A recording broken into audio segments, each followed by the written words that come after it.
Well, hello, everybody. Hello, everybody. Hi, I am Michele Irby Johnson, and I want to welcome you to another edition of Life Matters with Michele. You know, this is the platform we use to speak about issues that matter to our community. And I want to invite you, of course, to post your questions, to send forth your questions so that our very, very, very special guest, Dr. Damon Green, can answer your questions. He will be talking about medical disparities. Medical disparities. Welcome, Dr. Damon Green. How are you today? I am doing great. Thank you for having me.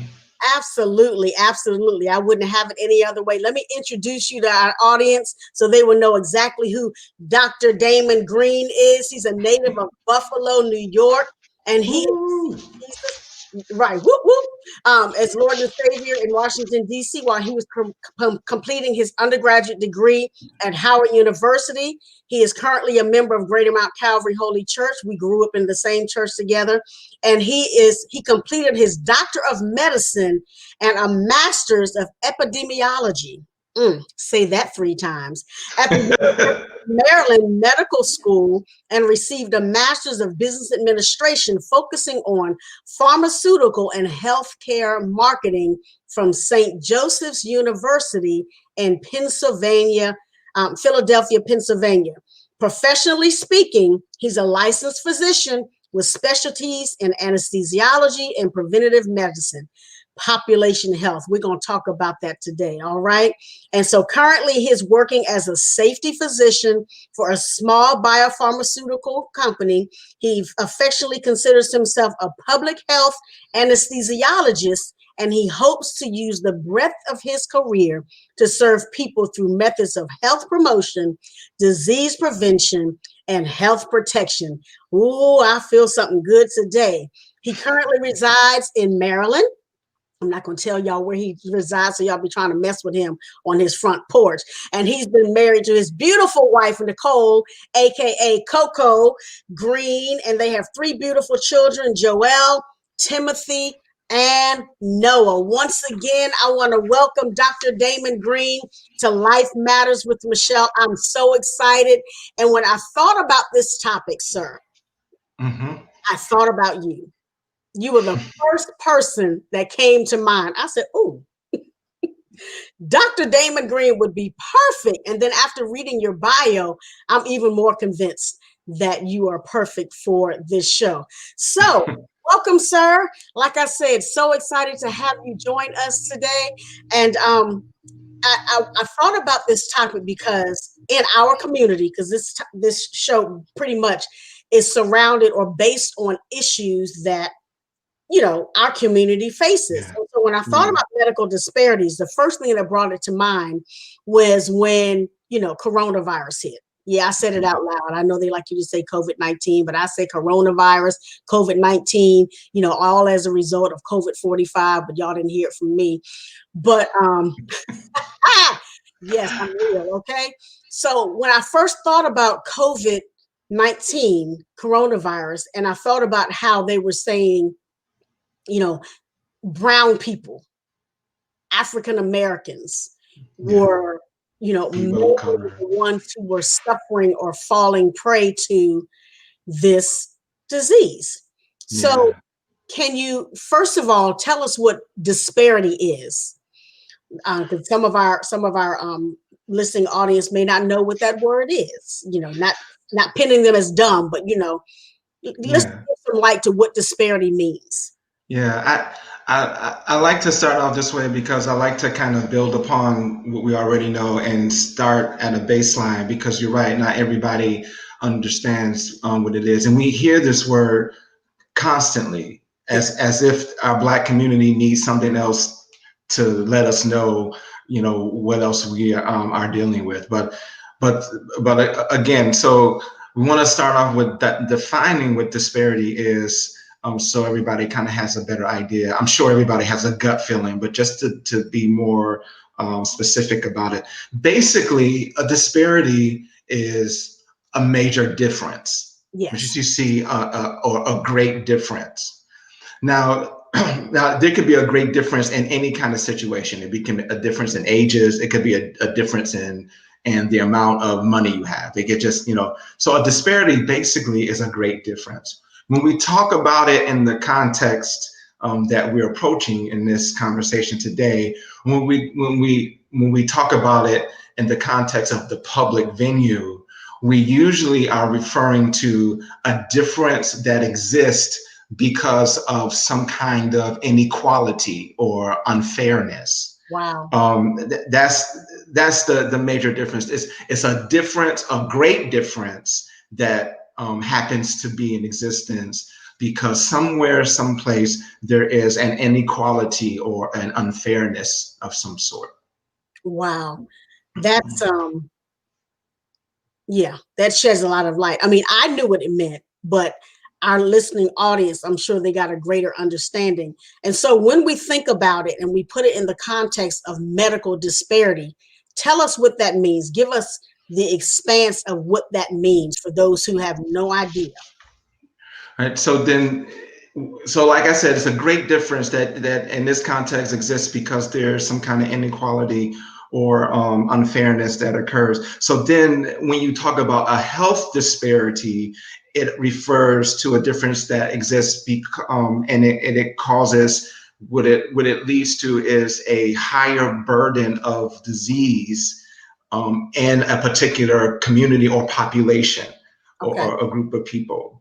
Um, the disparity or the difference is that there is the existence of this higher burden of disease in a particular population, and it normally is related to or connected to a difference based on a higher rate of illness, a higher rate of injuries, could be a higher rate of disabilities, or even a higher rate of mortality or a higher rate of deaths that occur in a population. Also, when we talk about health disparities, we talk about this difference, just like in, amount of illness or injury or disability. We also talk about a difference in access to healthcare. Right. Comparing one group to another. I think when people hear about health disparities or medical disparities, we think about individual diseases, but that's in part and parcel that is part of it. But when you take a step back, it's not just individual disease. It could be a group of illnesses or kinds of illnesses. It could be, like I said, injuries, disabilities, or whatever, but also access to healthcare. Awesome. That is a very robust discussion, explanation. Thank you so much. Because again, going back to the initial question, what made me call upon you was because of coronavirus. Yeah. And hearing about older people, brown people, brown meaning African American, Hispanic, what have you. And so when I thought about the medical disparities and I thought about those groupings, and I'll just say brown people, but more specifically African Americans, what are some of the causes? I mean, I know you said that, sometimes it's due to, inequality, but outside of, coupled with that, what else would you say causes medical disparities? So this is where the conversation can get really sticky, because there's no simple answer. When you talk about disparities, it's so broad. There's so many factors that are involved. There is not one specific cause, and so this is why it's so difficult to manage, because there are so many moving parts to it. And so the cause is multiple factors, multifactorial. And if I was going to be really general, I would say these inequalities or these unfairness that lie in different areas. So the audience may have heard before such a thing as social determinants of health. So these and the social determinants of health are the things that it's just like it says, they're related socially. There's social constructs that that have direct effect to our health, and we don't always think of it again because anytime you hear health and you hear wellness, you think about individual diseases and things like that. But there are other things that affect us and how well we are able to make ourselves or keep ourselves. And so these social determinants of health are usually related to social issues, social standing. Uh-huh. So that can involve things such as where socially speaking, how you stand. So that could relate to race, gender, Mm-hmm. that could relate to sexual orientation, Mm-hmm. that could relate to racism and the like, bigotry of any kind. That can how and the social aspect of life. So that's one social fact. That's one determinant. Social standing. Then there's economics, and that involves like your level of wealth, being able to get a job or keep a job, how much bills and how you are financed personally, individually, or how our groups are. So economics, that's another area. And then there's your environment, your neighborhood, where you live makes a difference. Your neighborhood and the services in your neighborhood. Right. Even to the extent of air quality. In Mm. there's certain areas in the country that are highly polluted versus other areas, air quality, those kinds of things. Then there's, of course, there's employment, which also ties to your economics, but not just the kinds of jobs you have, but your ability to get work and to maintain work. And of course, a big factor is education, your level of education. And then again, we go into access to healthcare, access to physicians. So all of these different areas, these social determinants of health, where there is an inequality there, from one an unfairness there, in those different areas, there lies the disparity. There is a cause for a disparity to occur. So if you think about, um, so I'll go this way. In my training as a physician, I was actually a physician assistant before I went to medical school. So even in my training as a PA, primarily as a PA, and then later as a physician, you learn how to take care of patients. You learn how to interview them, to try to get information, to try to see what's going on, so you can get closer to what the problem is, and so you can diagnose the problem, and so you can get closer to the correct treatment. Right. So the thing that we had to learn that wasn't always the case in our community is that there were more factors than just the disease the patient presented with. There Right. were more factors involved in just whatever your symptoms or your signs were of your disease, your cough or your whatever, because it all circled around, if we diagnose disease, can we treat this disease, and can we completely treat this disease? And if we treat every factor that's concerning this disease, maybe we'll get a better result. But the thing was, we weren't addressing all of the patient. We were Right. addressing the disease, but we weren't looking at the psychological aspect of the person. We weren't looking at the social aspects. And so there was such a thing as the biopsychosocial model that you had to learn, that you had to learn to look at a patient. That's because these social determinants of health actually determine how well you can treat your disease. So if you're diabetic and you need insulin, you need the tools to be able to take the insulin. You need syringes and the machine to check where your sugar is. Well, we can write the prescription for the insulin, and you can go to the pharmacy and take the prescription there. But if you don't have the money to pay for it, now the money could come from your insurance that you get through your job, through your employment, But if your employment is minimum, then that shuts that door. Or Right. if that employment does not provide for you some kind of health care, then that shuts that door. Mm-hmm. If you have money in your pocket, but you be able to pay a portion of it, but you can't pay the rest of it, then you may be able to get some, but you may not. You may be able to buy it for this month, but you may not be able to get it the next month. And you have a chronic disease, which means a chronic disease is something that you're being treated for a lifetime. Or like, And right, and so there again, or it could be something as simple as transportation. You got a ride to the doctor, we got your prescription, or you even didn't have to come. We saw you, you went home, and then we called the prescription is, but the nearest pharmacy to you, you don't have access to because you don't have transportation.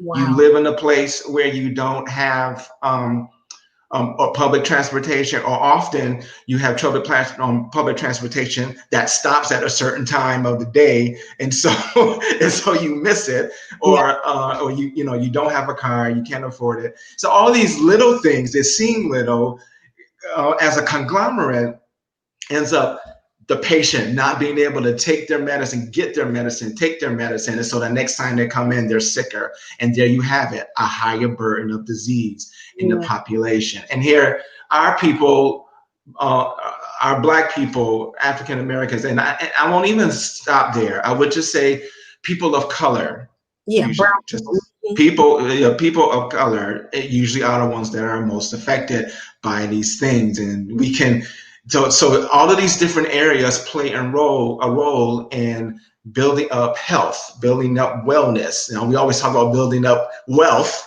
building up money, but there is a concern about building up wellness and building up health in the community. That's something that, and when you try to think about the cause of the disparities, you have to look at all of these different factors and address these different factors when it's time to try to do something about it. But those, therein lies the cause. It's not simple. It's not a Yeah. simple answer. It's not a one size fit all answer by any means.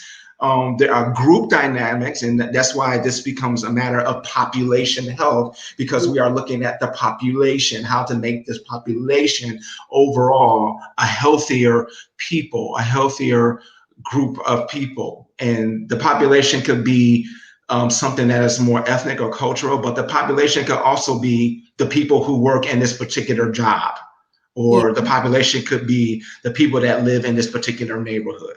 And so you look at those little factors, how they affect those, and that's where you find the different causes. But overall, the causes of disparity, health disparity, lie in those determinants, those social determinants of health, and how those determinants affect an individual community, an individual population. Yeah, yeah. You said a lot, and I'm glad that you explained it that way, because I think for most people, when they say health, they do think about, just the disease. And something that you said, the first thing I thought about was holistic approach. Mm-hmm. It cannot be a unilateral or unidirectional approach. It has have layers and dimensions, because it's almost like a fabric. All Mm-hmm. of these things are interwoven, and if you pull one string, the whole thing unravels.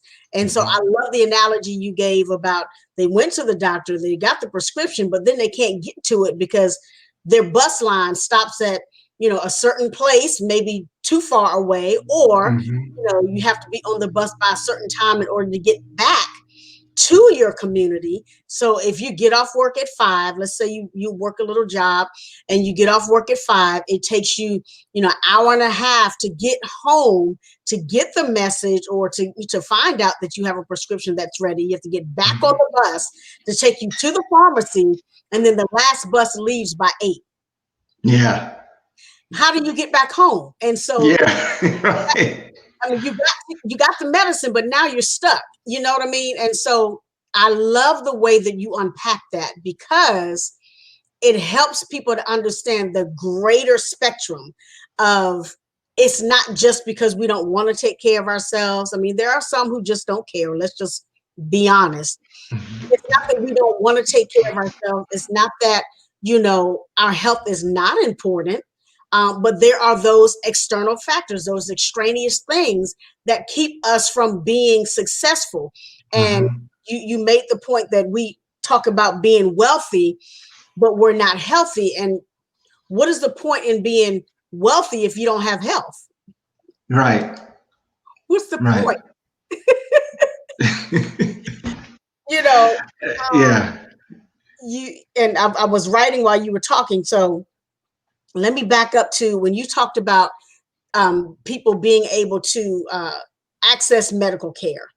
And so I thought about, first and foremost, about people who have to go to DHHS or people who have to have Medicaid, Mhm. even in their 20s or whatever, um, Mhm. for whatever reason. The fact that you're on that is a disparity in and of itself, Mhm. because something Yeah. puts you in that posture, right? Well, it is. Well, it in itself is not a disparity more so than it is. Well, yeah, no, you're correct. What I'm trying to say is, what I'm getting at is Medicaid and Medicare exists as a way to address the disparity. Okay. So the reason that they are there helps to address something that as a society we weren't quite able to do. I learned when I was training in preventive medicine, I learned something. So way back, just post World Two, um, um, this whole idea of trying to um, get health care for everybody, or at least those who are most in need who couldn't get it. Because Yeah. after that war, we had this depression that's going on in the country. The government is trying to get the country back to work, and so one of the things was the thought was that if employers could either get people to work or actually maintain their work population by providing this health care as a benefit. Maybe it wasn't World War I, and World War II. I'm not exactly sure. But the reason for it coming about was that the benefit would help keep their population of employed person, of workers healthy, so they can keep their business going, so the people working can take care. It all connected together. They can take care of their families and so on. And so we have the introduction of these third-party payers, these insurance companies that they gave health insurance that mostly work with the employers. Right. And now we have what we have because of this. These third, usually the relationship was just the doctor and the patient. But as the cost of care grew, it just was a good idea to maybe help the people pay for their health care. And now it has grown to a point where even the employers in a lot of cases can't afford to pay for the health care, not the way they used to. That's why we have so many co-payments and co-insurance and all the details. Somewhere along the way, the government decided that it would be a good idea to take care of the health for the United States as a whole, and so a lot of battling went on. Uh-huh. And it was one of the battles that took place where they were trying to get healthcare for everyone. And I know there are certain places that do it, certain countries like Canada and the UK and so on. In the US, it's not that way. And there are plus and minuses for both. And that's not something I'm not going to get into that. But the idea was that they would try to take care of the health of everyone. But in that battle, there was some gains and some losses. A lot was lost, but the gains were Medicare and Medicaid. Okay. And so you have these systems where they can take care of the population. They take care of the population or a group of people, but with restrictions. And so we have Medicare that takes care of the elderly population. Medicaid, you can get that. You have to qualify though you're younger, but you have to meet certain qualifications, certain that kind of thing. And so the thing was is they didn't want to give everything to have the government taking care of everything for everybody. But they wanted to make sure that people who really needed it got it. And so the idea that if you needed it, then there's a disparity either in income, education, or whatever that this helps to address. But there is this overriding currently today, and there's this overriding this in the back. It's not even in the background anymore, but generally in the background, the cost of healthcare on every side is increasing steadily. And so now even these systems to address disparities are troubled some case because, the systems, the government systems come out, the money comes out of our pockets. Everybody pays taxes into them. And so as the cost goes, the harder it is to try to maintain these systems for everybody. And now we are in these battles to try to limit the cost, to lower the cost. And that's another bag altogether. That's another thing altogether. Yeah, I mean, and that creates a deeper hole. And hearing all of that explanation, of course, it makes sense in my head because people need healthcare, but at the same time, you're raising the prices or you're raising the cost of it, which there again creates an even larger gap between those who need it and those who can get it. And so it's almost like a catch-22, and it's a sad situation. Again, how some countries, like you said, they have healthcare for all, but there are some good and bad points to that. But when you look at particularly our community, if you're not educated, if you don't have one of those, if you don't have the education or the employment or the access, that makes it even more complicated because, if you look at, women's salaries against men's salaries, and we're doing the same thing or doing more, there's a salary disparity there. It's like, okay, you can have 5 degrees and he can have 1, and he's making $50,000 more than you. And so that creates an even greater burden on the individual. Let's see. Go ahead. So now if we get back into we can go back, at least in this country, and think of people of color and go back all the way to what we know is a major factor in why these disparities exist. When we think about slavery and the racism all around it that kept it in place. The thing is that when this systemic racism that people are trying to deny in some aspect that even exists,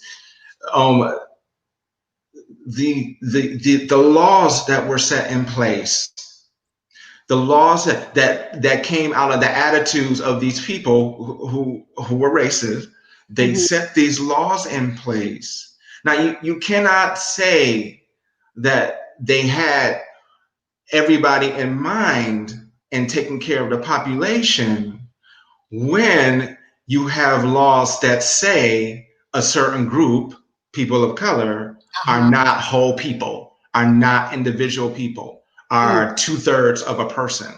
Wow. You can't say that you have thought about the population as a whole when you have rules and regulations and laws that separate populations from each other and then limit what population could have what service or the amount of service.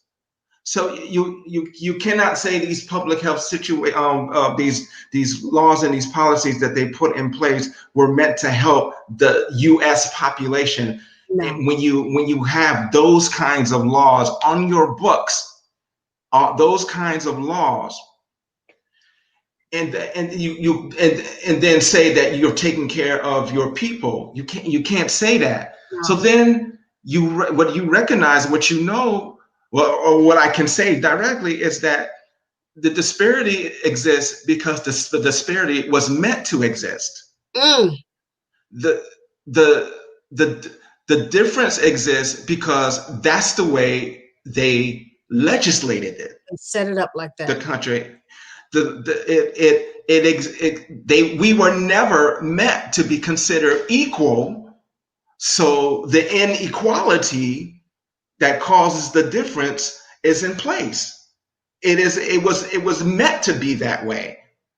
So when people are talking about systemic racism, it filters throughout the system. And now we have people who are understanding and seeing it on both sides, white, black, or the other. I mean, not just us. I'm saying the majority who are white, are white people, are people who are that are in these high places. You know, we have people who actually understand it and see it, but they are hard pressed to do something about it Right. because the laws are in are the legislation, they're in the books. And so over the years, we have been kind of nitpicking at it, needling at it, and changing some, turning over a little bit at a time. But some of these things are still in places. It's not just that it's in the heart, it's in the hearts and minds of people. We can't touch that. Only God can touch that. What's in the heart of people. Right, right. But if we can get them to change what's on the books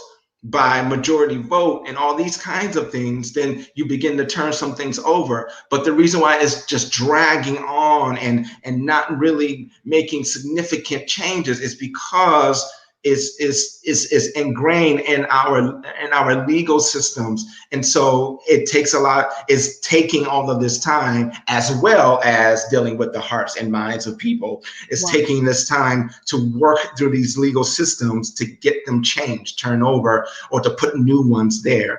The disparities ultimately are in place because they were meant to be. That's why we have these social determinants of health that we have to look at, because that's where the legal system works and operates. It operates socially, economically. It operates and how we get our education and all those kinds of things.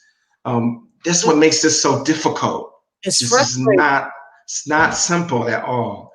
But It's there are people who are dedicated to this work, and they are working. wow. Whew. If I had hair, I'd have to pull it. I tell you, this is. I mean, because it's amazing. We have several comments that have come through, and I'm just like, I didn't want to interrupt you because that was some good stuff. One of them, well, I have to pass this one because I think you already answered that one. They said health disparities is a pandemic in and of itself. Well, you know what? That if you think about that, is there's a truth to that. There's a truth to that, because pandemic means that it involves more than just the United States. It goes around the world. And I would tell you, people of color around the world have these kinds of disparity. They might have them for a lot of the same reasons, but there are some differences. There could be some differences, and so there could be. So it's like, I know several countries in Africa.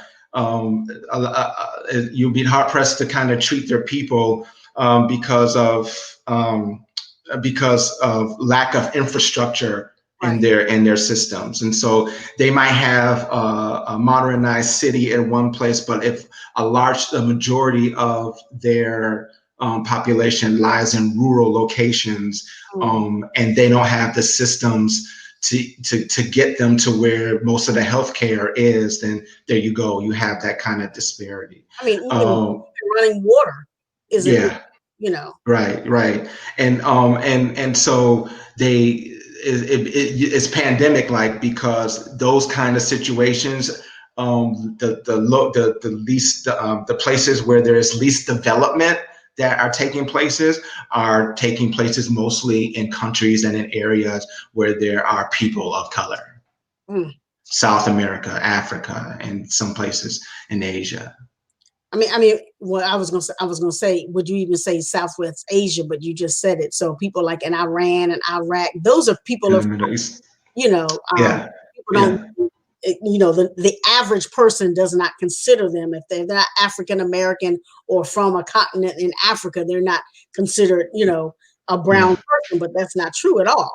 So in the Middle East, there's a little bit, because like there are places in the Middle East that are hugely wealthy and Mm, they are very developed.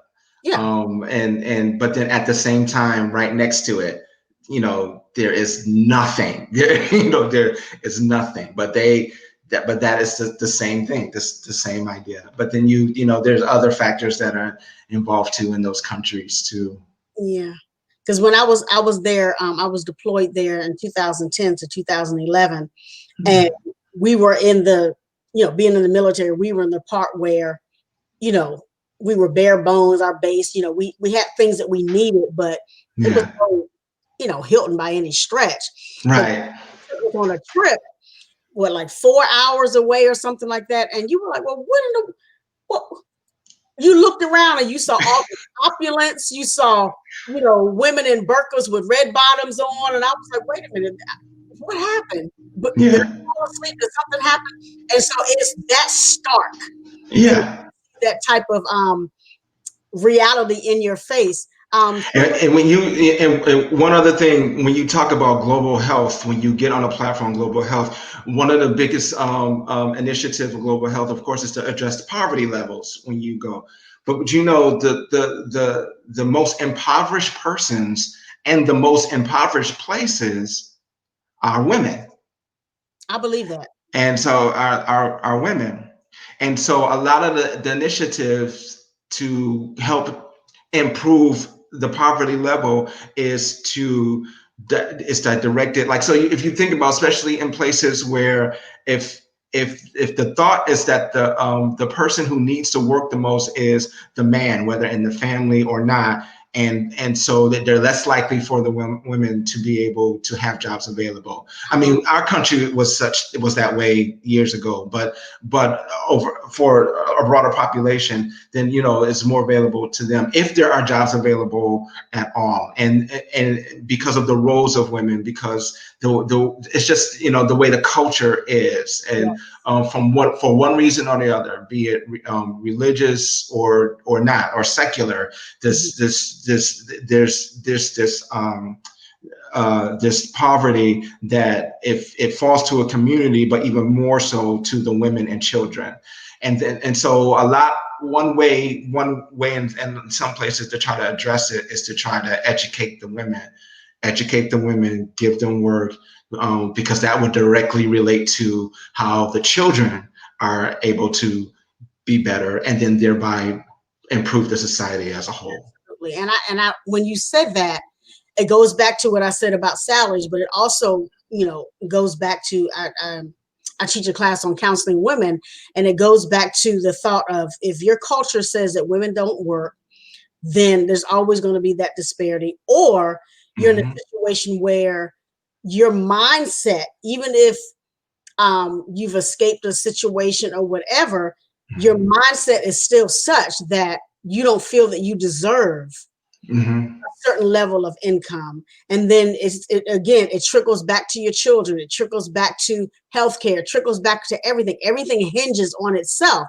And Mm-hmm. so when I think about what you just stated about, the woman who wants to work or the woman who needs to work, but because of cultural restrictions, religion, and all of those different things, she kind of gets stuck, and she becomes almost like, if I can say this, a permanent statistic. you, Mm-hmm. she becomes a permanent statistic. Somebody's asking, what are some demands to call the government to accountability? I don't know who What? would that, but Yeah, yeah. I know we were gonna get to a point where we'd have to talk about how to address it, how to treat the problem, and so now there are I can't say there are several demands. Basically, there are general demands for and when inequalities can be pointed out and shown to be in place. One of the primary ways to address disparities is education. mm, mm, Because if you could know what a disparity is, if you know why it exists, and then if you have enough education to know where you lie in that, then you have at least a baseline to be able to address it. And Mm-hmm. so this is not just education about the disparity. It's not just education about your illnesses or your health situation, your wellness situation, or just just health in general. I Right. mean, education in general, education that establishes you to be able to move up the education ladder, get from elementary school to high school, through high school into secondary high school into college level, and there's some that makes you better equipped to or gives you greater Leverage. possibilities and leverage, yeah, to be able to gain employment, to be able to start your own work, to be able to take care of yourself. And so education is a Wow. primary tool to treat a disparity. Knowledge is power. Knowledge is power. Knowledge is not just, and when I say power, I don't mean power over people. I Right. mean power to move yourself and whoever concerns you. Move yourself, move your family, move your community into a better position, better standing. That's what I mean by power. Power to get yourself into a better place, into Right. better standing, and to be able to have access to the things that everyone else has access to. I know one of the things that we were going to talk about is, why is it even important to know about a disparity? And the Right. reason why is because the the reason why you should know is because when you don't know and the disparity goes on, continues on, then you subject yourself to living beneath your privilege, Yeah. living beneath what is available to you. If it's important to know that it exists, because it allows us to know that something is wrong, It's wrong. something is not right, Yeah. something is happening that shouldn't be.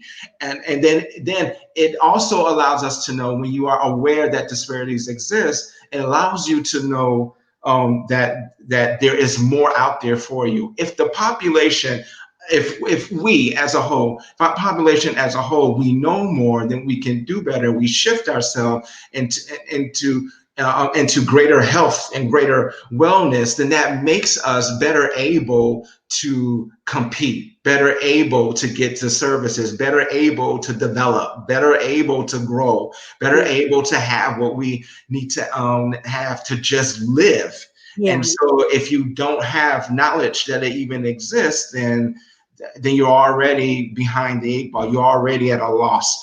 So education is important. So when we ask the government, and when we are facing the government issues, we're looking at government issues. A big ask is to make sure that education is in place. Then we need education to be in place. We need education, people who live in rural areas, to be just as good as education in the city. We need education to be good, just as good in the inner city as it is in the better parts of the city. We need education to be so there is thorough instruction for everyone involved. Everyone, it should be available. There should be no one lacking. Lacking in that area, because those are the major tools that we use in this country to Yeah. move us forward. But you know what? Nobody recognizes that better than some people who live outside this country, people who come from other places and come here. And the reason why they come here is because they know in their own countries, Yeah. access to education is the primary thing that's going to get them into a life that is a better sustainable, that a life that they can actually have, a life that they can live. And Yeah. so when they have opportunity to get it, they go for it. And then Yeah. if that means come into the United States for it, they come. And So they take all that education to go home and they become, you know, wealthy, famous, or whatever in yeah, their terms. yeah, we can ask for more money, but more money, money coming in does not always equal the outcome, give the outcome that we're looking for. Because just like the person who wins the lottery, and millions of dollars, and they have no financial sense, and they spend it all before they can do or spend it before they even have it in hand. It could be the same thing. We could be given millions of dollars filter into our community, which indeed helps. We do need that too. We need the money too. We can have that money, but we also need to know what to do with it, so we get the outcomes that we need, and how to direct them. Yeah, yeah. You know. That's some good stuff. I tell you, whew. And you said I don't know if I'm okay. We was concerned about not being have anything to talk about. This is some good stuff. Somebody put, what are some ways to cut the long-term impact of COVID-19, particularly in our community? Okay. So what COVID did, which is you hear everybody say, what COVID did was exacerbate the disparity that was already there. We did. It if anybody denied that, if anybody would say, well, the black community is getting more healthcare because we're getting more jobs, we have more money, we're getting more healthcare, we're doing better, we're getting healthier or whatever, and they began to feel like that we were doing better, COVID proved them wrong. So how do you cut off the long-term effects of it? Well, first start off doing what is being recommended for everyone. Yeah, for everybody. Okay, for everyone. So in our communities, and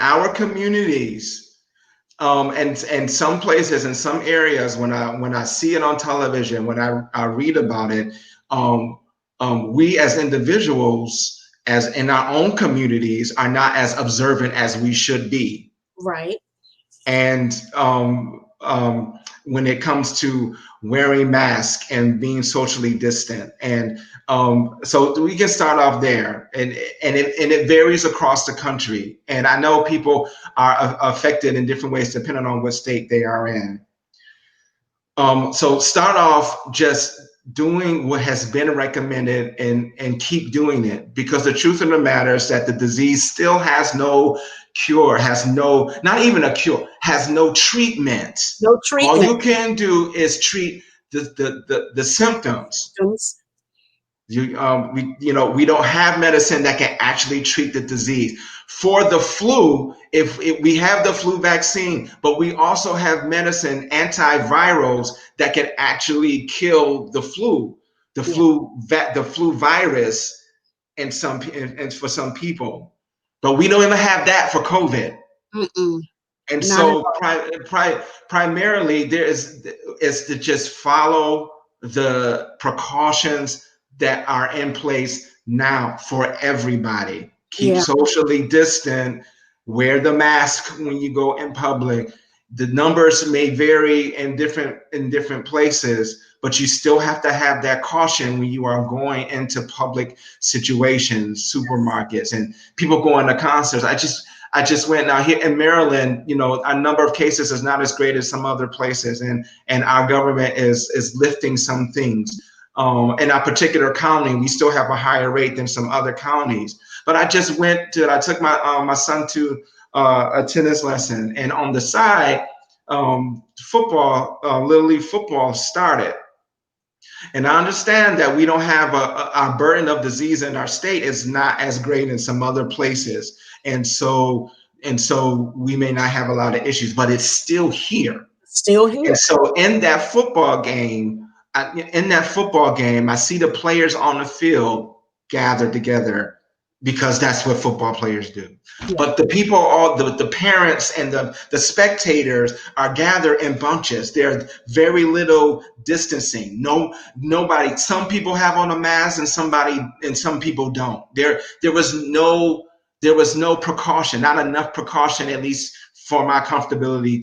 I'm going by and I'm watching it, and I'm like, well, where is the precaution? Right. That's we need to follow those precautions until we come up with until the treatment vaccines are developed, and once they are developed, then that's a different story. That's going to be an issue that as a country we'll have to manage. Now, the reason why the disparity happened so greatly in our community is because we were already in a disparate position because we had a higher burden of underlying diseases. We Mhm. had a higher burden of the lack of access to health care. Right. So even if you were someone who got sick and were able to get to a hospital and they were able to treat your symptoms in the hospital, but if whatever reason you have lack, you didn't have insurance, you didn't have the money in your pocket, or you didn't have the transportation, like we mentioned before, you may not get to the hospital until the very last minute until you are as worse as possible. There Right. are even some other studies that talk about things that are particular to the African American community, this lack of vitamin D, and that we live with a lower level of vitamin D in our system. Well, it's something that's been studied and something that continues to be studied, and it's something that is true to an extent. We live with a lower level of vitamin D, but vitamin D is something that helps bolster our immune system, Mm. and so it doesn't treat, like if you took extra vitamin D or any other supplement, it doesn't actually kill or treat the disease. It helps your immune system to fight. Yeah. Um, so if you already are deficient in that, you have a lower system, then you at a higher risk of not only contracting the disease, but you contract the disease and it has a higher ability to create illness in you. Some people can carry the disease and their immune system will fight it off, so it doesn't create illness in you. But there are some people who they carry the disease. If they have weak immune systems, then it could grow and spread and make them ill. Right. Right. So And follow the precautions that are given to you. You don't have any questions, you have questions, go to the CDC website. yeah. Go to the CDC website. I know people have government issues with trying to trust what's going on, but what I'm telling you is workplaces, businesses, they are getting their guidelines from the same place. They're getting their guidelines from the CDC. And Yeah. you CDC, FDA, all of them. Individuals may not be trusting them, but their institutions are getting their guidelines from them. And the Mm. reason why is because if there's a situation where they can be held accountable for, what is going to be brought up is, well, did you follow the guidelines that were given? Yeah. And so institutions are following the guidelines. And see and again, going back to what you said, because the hum or the roar that I keep hearing from people is, I can't breathe in the mask. Okay, would you rather breathe on a respirator? You Mm-hmm. know, or it's too hot, or whatever. But there's a commercial that's out that says, I can't remember who it is. It says, I'm protecting this. When I wear a mask, I'm protecting that person. When they wear a mask, they're protecting that person. And so if we all get it into our heads that it's not about your comfortability, it's about Yeah. protecting the next person. When we Yeah. went to, my husband and I, we went to visit my mother for Labor Day weekend, and the whole time we were in the house with my mother, we kept our masks on because she's Right. in her late 70s, you know. And so it wasn't about, well, she's your mom. You don't have anything. I don't know what I have. I don't know what she has. And I think people Right. change their mindset because, like you said, there is no treatment and there's no cure. And if they know anything about viral, and how it propagates, and strains change every time it switches from one person to the next, Right. just like HIV, it took so long to get it, fix it, or find something, because every time you slept with somebody different, the strain changed. Every time you Yeah. talk, the strain changed. So the same thing with COVID. The strain is constantly changing. I'm no medical doctor, but I was in nursing school for 3 years. But I understand that it's not going to be helped if you don't care enough to love your neighbor enough, to love Right. your country enough, to love your community enough, to wear the blessed mask and to stay Yes. out from under these people. I'm trying not to get my goose up on my gander, but I tell you, it just bothers me. How y'all Yeah. sitting together in a restaurant and y'all talking and tee hee hee, or I don't want to say restaurant because you have to eat, but being Yeah.